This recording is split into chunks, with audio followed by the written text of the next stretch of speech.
समांगम में भाग लेने के लिए अगर एक भी योद्धा वल्लभराज से जा रहा है तो यहाँ की औरतों के मन में जलती बदले की आग की वजह से है।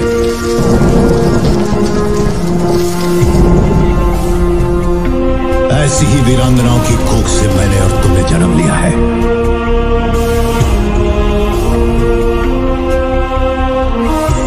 वल्लभनाथ की स्त्रियों को ये अधिकार नहीं।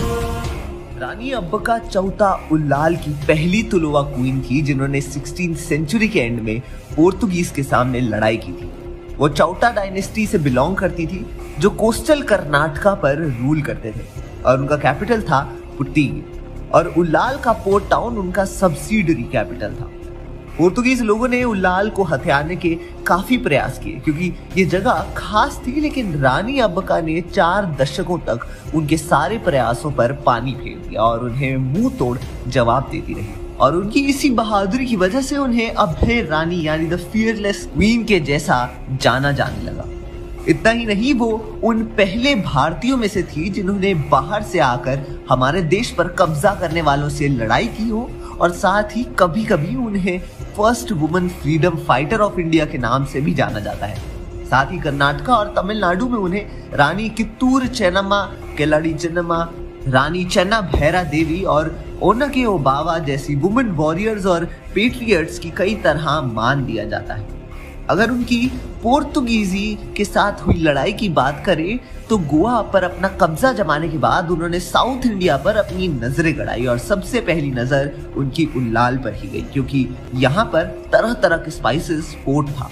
और अरब जैसे देशों में से यहाँ से स्पाइसेस जाते थे और उस समय पोर्तुगीज, डच और ब्रिटिश तीनों ही छोटे छोटे रीजन्स पर अपना शासन जमाना चाहते थे, लेकिन लोकल रीजन्स उन्हें कड़ी टक्कर दे रहे थे और उन्हीं में से एक थी रानी अब्बका जिनके मंत्रियों में जैन्स, हिंदूज और मुस्लिम्स शामिल थे।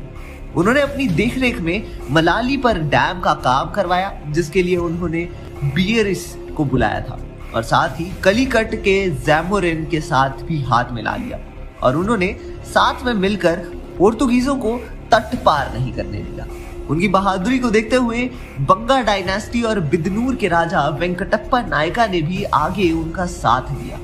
उसके बाद 1555 में उनकी और पोर्तुगीजों की बैटल हुई, लेकिन रानी अब्बका ने उन्हें हरा दिया। उसके बाद उन्होंने 1557 में मैंगलोर को अपने हवाले कर लिया, लेकिन उल्लाल को नहीं कर पाए।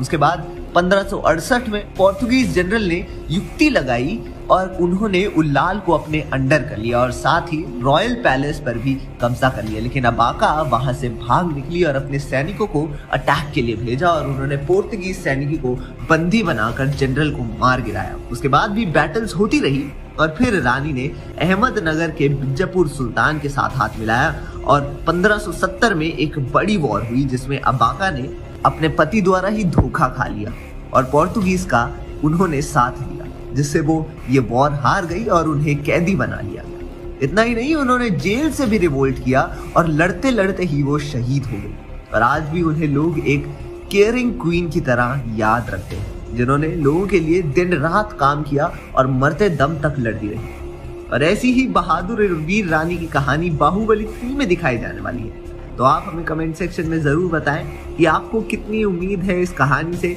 और तब तक के लिए देखते रहिए हमारे चैनल पॉलीग्राफ स्टूडियो।